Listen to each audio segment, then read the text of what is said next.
from his second marriage, but his mom's not here. She died when he was young, and then he went up to boarding school. But you start figuring this stuff out as you're saying. So either you talk to yourself if you can, or you write stuff on paper, or find someone you can trust who you can just open up to. Because a lot of times, talking gets your best ideas. Right. Best way to learn screenwriting, best way to get ideas is just talk about it. Find someone, sit down and say this is what the entire thing is. Now the people are smart, they'll give you feedback. So one very important feedback is somebody who said, you know what? The one in the film should walk into that life. Because initially I was like, okay, so it's based in this town and he's already living there and so on and so forth and he's really bad. They're like, no, he should be somewhere else and he should walk into the life. I'm like, shit, that makes sense. So, okay, how does he walk in? So fine, he's at boarding school. He's at boarding school. And he hasn't met his dad for 8 years. Why hasn't he met his dad for 8 years? Because his dad just kept him there. Why did dad keep him there? Because of the factory problems and so on. So now you're starting like figuring out a backstory. You're kind of like giving yourself the entire thing. Okay, so now why did he suddenly have to go back home? Because school gets over. Is that dramatic enough? So okay, school goes over, turns over, and I went back to his father. What if he gets thrown out of school? Shit, that's interesting. He gets thrown out. Dad's pissed off. So you enter the entire film and dad's pissed off. He's going to come back. First of all, so everybody's kind of like edgy over here. And, this is my kind of stuff. Okay, so great. So you've got an entire setup. But then, how do you want to know this guy before he even comes into this world? So how do you do that? Well, then let's work on a backstory. And there are parts to struggle with. I didn't have the beginning of Motwane until the very end. I had everything else pretty much sorted out. He comes into his life and his dad's there, and they will do these jogging things every morning. And so, okay, running will become a motive for the film, for the entire film. Great. I was so excited. I'm like, shit, the last thing will be a race. Like he finally beats his dad. Super. I had it all planned out in my head. And then he'll come and he'll take the younger brother away. Brother land up in hospital, dad's going to do this. That's what they find their relationship. There's friends he goes out and drinks with, but he eventually kind of like, there's nobody in his life anymore. He loses all those friends and he has to sort of like do that. But it took me the longest time to figure out, okay, boarding school, friends, let's do that. That's where the film should start. So you know this guy, you know that he's got a bunch of friends, and then now I'm seeing his story. So I know him, I love him, I want him to succeed. And now I'm taking him into this world, which is a bad world. So I'm taking him from a nice world into a bad world. And I want him to get out of that bad world and come back into a good world. That's how you sort of like do it. But it starts from somewhere. So again, when you say idea, explain what the idea is. So there's no, you have to sort of like say, okay, my idea is that I want to make a film about this gathering. I want to make a film about a brand new computer that some guy buys. That's my idea, that's my thing. We did this thing called the What's Up Festival, where So there the concept is Khuli Khidki. So you have to make a film. The subject is Khuli Khidki. Now think of an idea on Khuli Khidki. And guys have to sort of like write that. So that's a theme. Now within that theme, then you come out with an idea. Saying that, okay, it's about, one of these guys have written, it's about these two friends, they move into this new apartment, the windows open, it's great, it's a nice place, they go to sleep at night and these bloody machhars are there. How do they deal with that? That's the idea. There's another story about these people, about a couple who moves to a new apartment, there's a window there, the window's closed, it's jammed, they try to open it for days and this girl says it's claustrophobic. That's an idea. There's another one about this guy who goes to the place, the window open and everybody's saying there's a ghost outside the window. That's an idea. So, ideas, have stories to tell. Most important is to find that. And that's, at the end of the day, that's gold. The idea that you have is your idea and no one can take it away from you. And that's what's gold. And you have a good idea and a good story, and something worth telling, and worth writing, and something that's going to stay forever. That's, my personal opinion. For all that you have about, in today's day and age, about films making 100 crores and 200 crores and that kind of stuff now, which of these films do you think are ones that are going to last for the next 10 years, or the next 20 years? That's something you're going to look back 20 years later and saying that film that I saw back then has lasted the test of time. You should want to aspire to the fact that whatever film you write, whatever film you make, people should remember it 50 years later. Right. Not forget about it in 2 years. Who's going to see Houseful in 2025? No. But people will still see Ramlakhan in 2050. They will still see Sholay in 2100. Like we're still seeing Bimal Roy's films now, or we're still seeing Guru's films now, or we're still seeing any of those films right now. They've stood the test of time because they're landmark ideas. They're fantastic. They've stayed. They've nurtured. People start to love them. People start to want to own them. They mean something more than just a movie. So what is that idea that you have, which is kind of like is that one idea that is yours, it belongs to you, and you really want to write, you really want to get practice, and every day you wake up in the morning thinking of it, you go to sleep thinking of it, you cannot get it out of your head. When do you have ideas like that? No. You should. Those are stories that you should want to tell. These are stories that you should really want to say that's special stories. And don't worry about it. Don't worry if you don't have that. It'll come to you. But search for it. The world is full of ideas. It's basically a matter of owning your head. Yes, you have to draw inspiration from somewhere. You have to at some point. It's always the case. It's like you read. There was a thing I read in the paper. Like I remember cutting an article out and pasting it in one of my notebooks or something. About old Sikh man in a hospital in New York who had Alzheimer's, and he was in hospital. He had Alzheimer's. He obviously couldn't remember where he was, what he was doing over there. But he was a Sikh, so by that kind of time he had a long beard and such. And now Alzheimer's patients normally they try and shave everything off because they don't want their hair to kind of like be over there. It comes in the way of treatments. It comes in the way of the patients themselves. But now his religious views don't allow him to shave. But he has Alzheimer's. Does he really care or not? You can't say. The hospital feels that.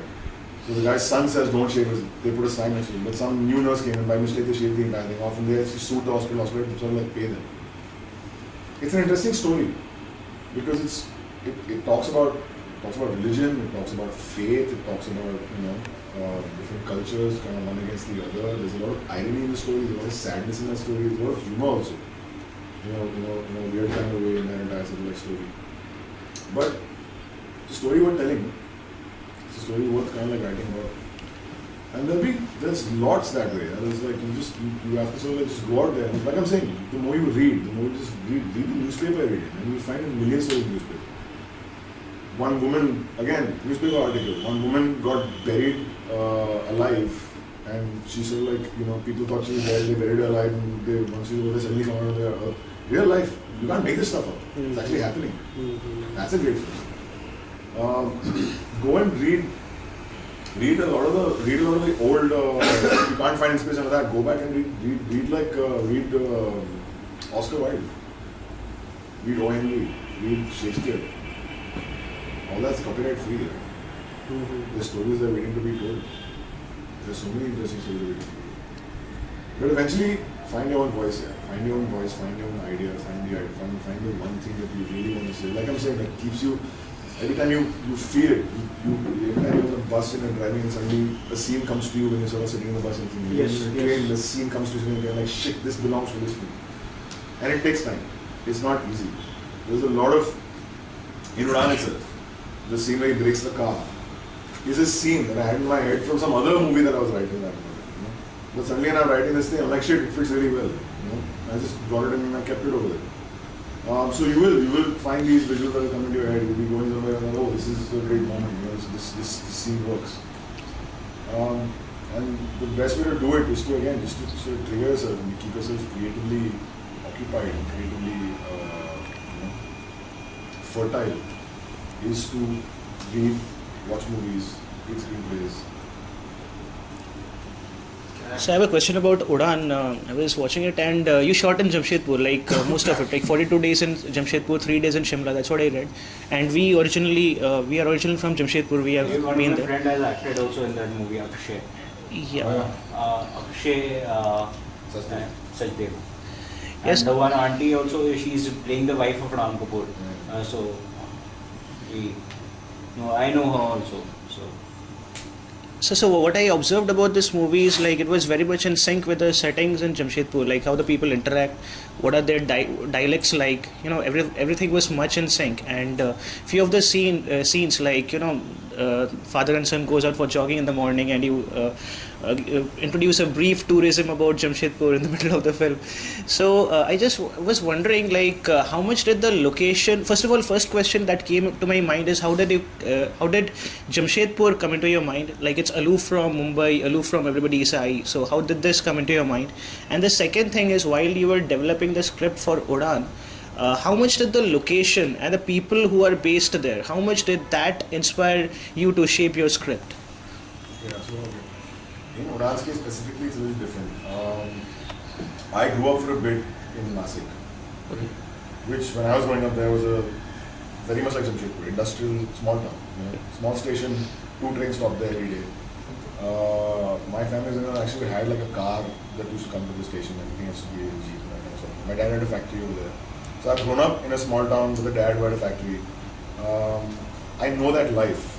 Okay. It's very cloistered. There's 4 families who know each other. You basically have dinner at somebody else's house every day. There's a set of friends, a set of kids who grow up together and that kind of stuff. So that's kind of figured. So when I started to write it, I was borrowing from my mom, but I didn't want to write about Nasik. I just felt that it's boring here. Why should I write about my own people? It doesn't make any sense. So I then started to write the script based on Ghaziabad or Faridabad, the Delhi industrial satellite towns of Delhi. So you imagine they live in Ghaziabad, but they go to Delhi to, for his partying he goes to Delhi, but while he's there, factories in Ghaziabad, houses in Ghaziabad, one of those like Delhi colonies and that kind of stuff. So I was writing it for that. Then Imtiaz Ali read the script, and he suggested to me, just go to Jamshedpur. Go to stay in my house in Jamshedpur. Go over there. Just see the places, because every time I'm reading anything scene, I'm reading in the script. With jogging or a factory, I'm only seeing Jamshedpur. And I had originally written the script with not a steel factory, it was actually a commode factory.